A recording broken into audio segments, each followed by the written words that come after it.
இத பாரு பிரியா, நான் சொல்ற மாதிரி செய். இப்போ உன் புருஷன் கண்டிப்பா இங்க வருவார். தனியா பிசினஸ் பண்றதுக்கு ஒத்துக்குவாரு. நீ போய் அந்த வரிசையில உட்காந்துக்கோ. போ, நான் இங்க இருந்து பாத்துக்கிறேன். ஏய் பிரியா, இங்க வா, இங்க வா. உன் புருஷன் வந்துட்டாரு. போ போ போ, போய் வரிசையில உட்காரு. போ போ.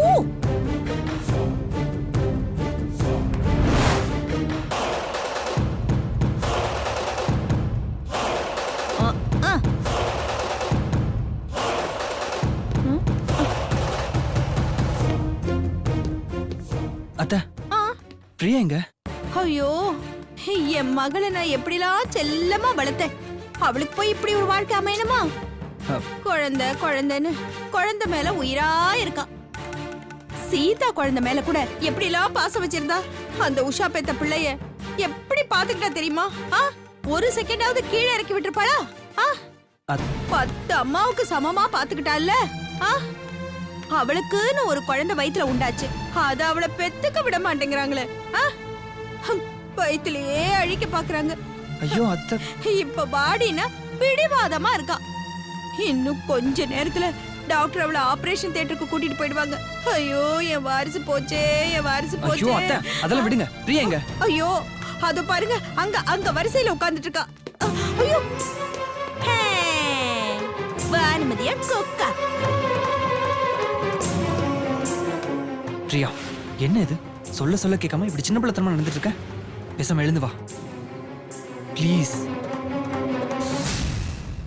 இல்ல ரவி, சக்கரவர்த்தி குடும்பத்துக்கு இன்னொரு அடிமையா என் குழந்தைய பெத்து கொடுக்கறதுக்கு எனக்கு இஷ்டம் இல்ல.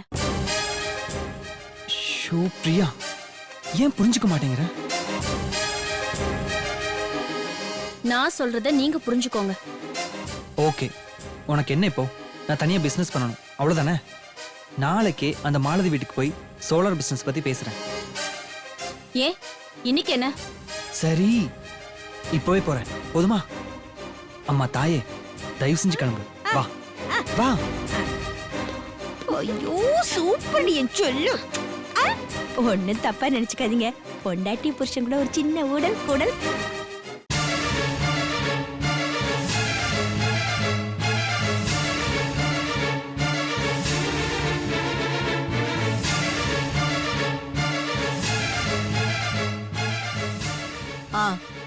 வாங்க பெரிய மனுஷங்களா, எங்க போயிட்டு வரீங்க? பாட்டி, ஹாஸ்பிட்டலுக்கு போயிட்டு வரோம். ஏன் அதை எங்க கிட்ட சொல்லிட்டு போக கூடாதா?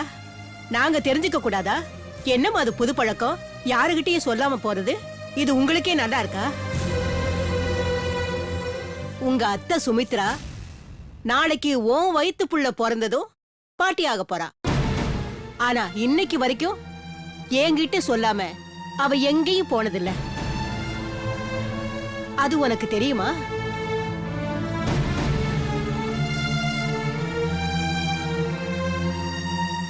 வீட்ல பெரியவங்க நாங்க இத்தனை பேர் இருக்கோம். எங்க கிட்ட எல்லாம் ஒரு வார்த்தை சொல்லாம நீங்க பாட்டுக்கு போறது தப்புமா?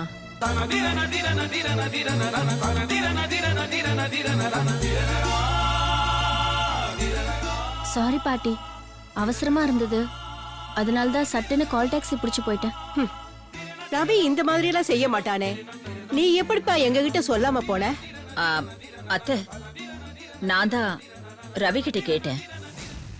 பிரியா முன்னாடியே போயிட்டதுனால ரவி அவசரமா ஓடினான்.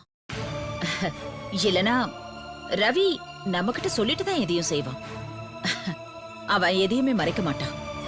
ராமாவது 1-2 விஷயங்களை எனக்கு தெரிஞ்சா வருத்தப்படுவேன்னு மறைப்பான். ஆனா ரவி அப்படி இல்ல அத்தை. எதையுமே மறைச்சு ஒளிச்சு பேசுறதுக்கு அவனுக்கு தெரியவே தெரியாது அத்தை.